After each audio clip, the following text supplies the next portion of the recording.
welcome to this brand new project, the details of which are still a little bit sketchy. But my hope and my aim is that they will reveal themselves over this next period of time. I am in a real shift at the moment. 2023 was a reckoning with myself. That's how I begun the year, of having a strong word with myself and asking, what do I really want? What is success to me? And this is a conversation that I have all of the time with people on the podcast, with my clients. That's where we always begin. What do you want? What lights you up? What's important to you? What is a perfect Friday night where you feel like you've had a great week?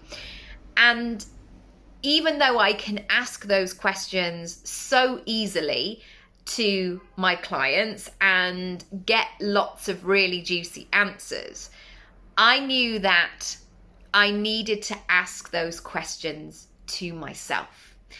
And this year, although I've seen a huge growth in many areas of my life, that has not come without some tough questions and some tough answers and some tough times. And I often think this when people talk about growth, is that we imagine that we are like the Little Mermaid, kind of coming out of the water, swimming, looking beautiful. And I have found the opposite to be true. When I've kind of grown in that way, I felt like I've been clinging on to dear life on a roller coaster. And you know, when you get off a roller coaster, not that I've really been on one for many, many years, and you go in and you see all the photos that people have taken, and you might say, oh, look at that woman. She's not having a good time, is she? She's screaming, she's sweating, she's all over the shop. That is what growth looks like to me sometimes. It's painful, it's confronting, it's gruesome, it's emotional, it's all of those things. So I want to talk about it. I want to open up a conversation between you and I and our friends in the comments and talk about different sides of business and what it means, and really explore this topic of success. So what does that mean? I'm going to be taking you behind the scenes of day-to-day life, things that I'm doing in my business, moves that I'm making, stuff that's inspiring me, stuff that I've tried that works or doesn't work, and giving you lots of exercises and hints along the way. You may see a bit of London out and about, or you may just see me in this chair that I picked up from the street, which was lovely, actually. Someone was giving it away. I love North London for that. The amount of times where people just want to pass things on. And I was very, very happy to receive this chair. I tried to make it effortless and stylish as I sort of walked home, pushing it along. I didn't pull it off, but I am very pleased with the chair. So if we are just meeting for the first time, let me do a quick intro and why now feels like a good time to do this. Maybe what you can expect as well. So the first thing you want to do, if any of this has sort of pricked up your ears, do subscribe, because I'm going to be sharing daily vlogs. Is that what the cool kids call them? So I'm going to be doing that. So come in and join in. Also, let me know in the comments, in the conversation, useful stuff. So things that really have helped you. Maybe if I recommend a book, you tell me a book as well. I would love that. I am really open to being in that dialogue. I really want to have, a feel-good place. So if we are just meeting for the first time, let me give you a very brief update or roundup. I'm not going to give you my life story or my medical history, but here we go, in a nutshell. So I'm 41. I live in London with my partner, Matt, and we have 2 children who are nearly 4 and nearly 8. And my daughter goes to school in September. And am I going to cry already? Yes, maybe so. It always gets me very emotional when I think about these things, because that is one thing having children has really made me do, is really endeavor to be present and not just to sleep through life. And really, and that's what children require you to do. Like, if they're hungry, they want food now. If they want to have a conversation or tell you something, they want you there. They don't want you here, there, and everywhere. And that side of my life is very, very important. I want to be a present mum. I want to be there for them. I want to parent in a conscious way, if that doesn't sound too, but I've been a mum since I was 33. And because my children are nearly 4 years apart, that has been a lot of time, from 33 to nearly 42, of being at home. And I am definitely in a new chapter, I feel. When you feel it in your body, where things are beginning to shift and change, and that can be unnerving, that can be exciting, that can be invigorating, it can be all of the things. And I feel that when my daughter goes to school, once I know that they're both going to be in the same place 5 days a week, that will mean very different things for me and how I run my life. For the last nearly 8 years, so I was pregnant with my son 8 years ago, very pregnant, very enormous. He was 9 pounds 10. I did not look gracious in pregnancy at all. I was very sick with both of them, actually. So for a lot of that time, over the last 8 years, I've been at home. Matty travels a lot with his work, and I have sort of been that person who has mainly been at home. And that's worked really well for us. We have had childcare as well. So they both went to nursery when they were 2. Again, I feel like I should add in all of these pieces, because I think it's so easy to see something online and not have the whole story of where that's coming from. So I'm just going to throw in a few fun facts along the way, because I want to be honest about these sorts of things. So they both went to nursery when they were 2, and they both started with 2 days a week and then moved up to 3 days a week. And then my son went to school in 2020, and then he came home again in 2021 when the schools were closed. And what else? What else can I tell you? So Matty and I, we work flexibly around each other. My mum also lives very close with my stepdad as well.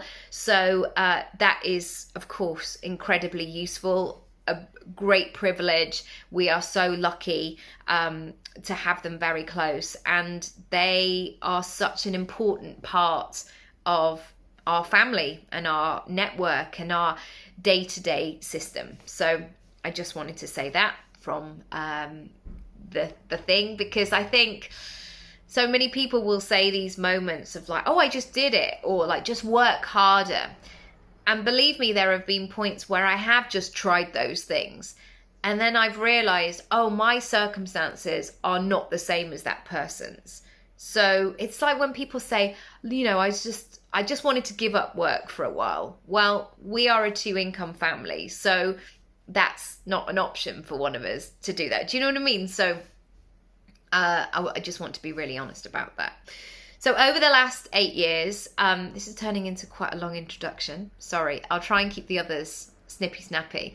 But over the last 8 years, I have created an income pie. So I trained as an actor many years ago.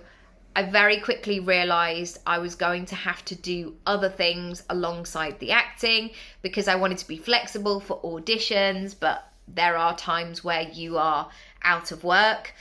And I also didn't want to do things that depleted me, or maybe a bit bitter and twisted, dare I say it. And I think when you're a creative, when you are reliant on people receiving the best version of you, as in if you go in and pitch or if you go in an audition, people want to see that energized, open, positive version of you. They don't want to see the arms folded version where you're kind of going, yeah, well, I haven't been seen for this, and like that didn't go well, and like that person didn't go back to me. Even though all of those things suck, people don't want to see that. They want to see that version. So I figured that out early on, thank goodness, that if I did things on the side that energized me, that got me out and about, then that really helped my acting work. So as I have gone through the last 20 years, because that's what it is now, that income pie has looked and felt very different. So the position that I'm in right now is that I earn money from acting, writing, speaking, podcasting, coaching, affiliates, collaborations, workshops. I think that's it. And sometimes that feels very equal in terms of lots of things are cooking at the same time. And sometimes it doesn't. So for example, in the pandemic, all the theatres, film, television industry mainly shut down. It certainly shut down for a little bit. I can hear Matty coming home. So I really leaned into coaching. We also, at the beginning of the pandemic, had a 4-year-old and a baby who was about 5 or 6 months old. So I leaned on what I was available to do. And that's when my coaching was great. And I'm going to be talking a lot about this in these videos as well, of really using your skills to create businesses that you love and businesses that really suit your personality and your circumstances and your goals and how you like to run your day, how you like to run your life and your business. And if you haven't heard of this book, The Big Leap by Gay Hendricks, it's on my shelf over there. It's an incredible book. And he talks all the time about working in your zone of genius. And honestly, once I read that book, it was one of those, oh, now it makes so much sense. And yeah, it was really, really transformative. So if you haven't read it, I'll leave a link down below and you can go and check that out. But that's what I've always endeavored to do.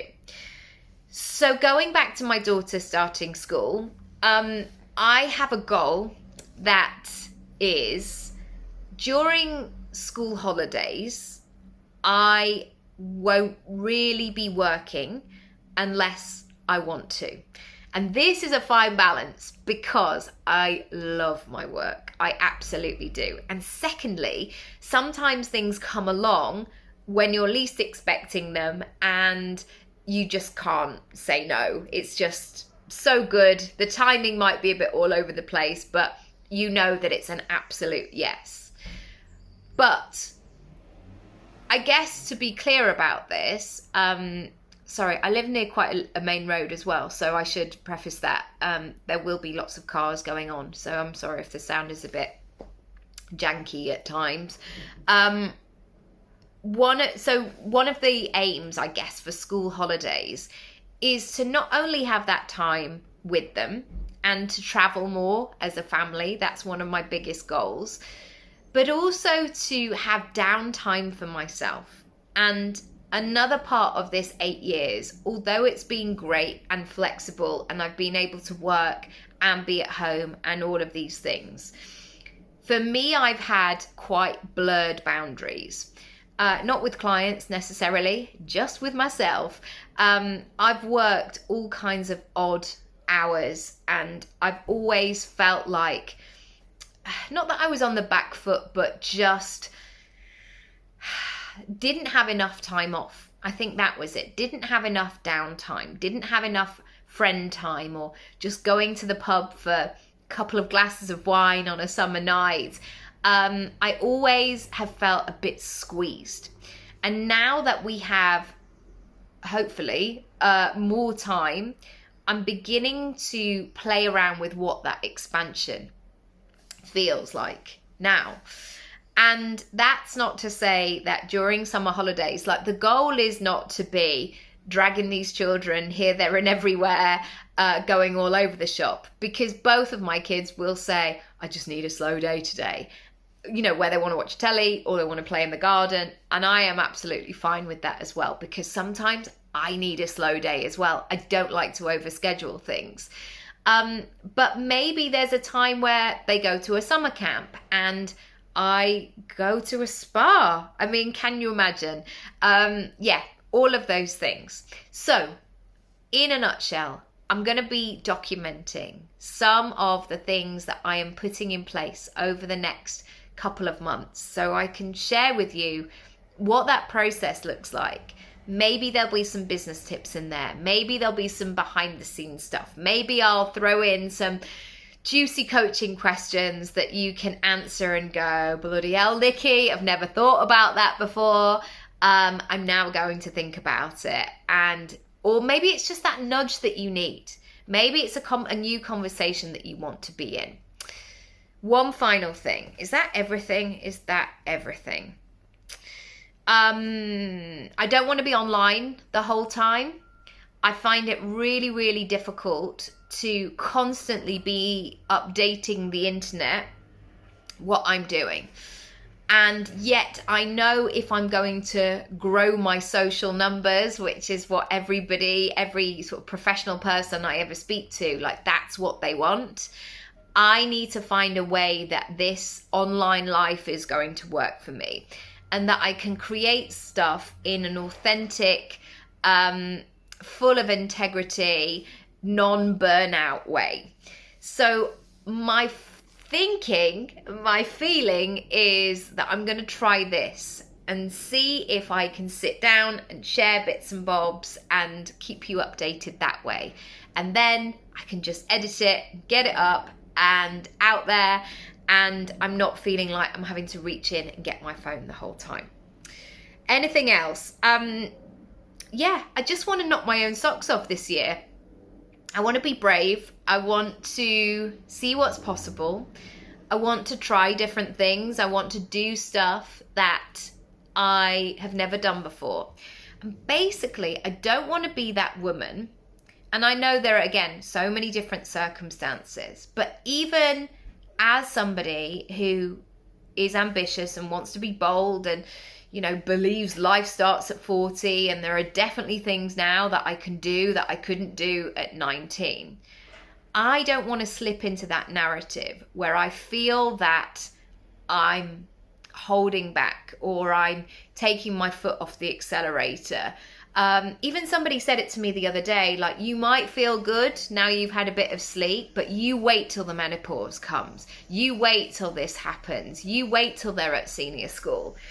And I don't want to live my life like that. I really want to enjoy it. And there are things that I can do. So I'm going to see what happens when I do them. That's it. That's it for the introduction. Please do subscribe. Come along. Be supportive and kindly to each other in the comments. Share your knowledge, share your wisdom, share useful tips. I love to hear them. I'm always learning myself. But thank you. Thanks for being here. Hope you enjoy the ride, and see you soon.